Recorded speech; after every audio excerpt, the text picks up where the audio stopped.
আইন আলসারা আল সাভা। তো আশা করি এরা দুজন মাঠে উপস্থিত আছে, প্লিজ একটু এখানে চলে আসো। প্রথম আতিফ আতিফ আর দ্বিতীয় জন হচ্ছে অনিক আইন আইন সরি, ওদিকে ঘুরে একটু, ওদিকে ঘুরে ওই যে ছবি তুলছে, আপনি আরেকবার একটু হাতের প্রাইসটা তুলে দিন, একটু ওদিকে ঘুরে, এখানটা এই সামনে এই বাঁশটা চলে আসছে, এখানটা হ্যাঁ, বাহ, একটু ছবিটা তুলে নিন, ভিডিও তুলছি। হ্যাঁ, তো আরেকজন দ্বিতীয় জন হচ্ছে আইন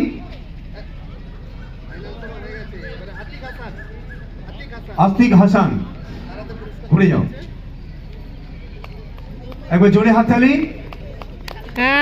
হাড়ি অনেকটা কাছাকাছি গেছে কিন্তু হাড়িটা ভাঙতে পারিনি, এটা একটা বেশ দারুণ গেম ছিল, মাঠে হাড়ি ভাঙা। তো আমরা দুজনকে পুরস্কৃত করলাম। এবার আমাদের পরের যে অনুষ্ঠান রয়েছে মাঠ অনেকটাই ফাঁকা হয়ে গেছে, সবাই ক্লান্ত হয়ে গেছে, খাওয়া দাওয়া করে গেম খেলে সবাই ক্লান্ত হয়ে গেছে। এবারে জানি না এরপরে কি ইভেন্ট আছে, সেখানে আমরা এগিয়ে যাবো। ওকে।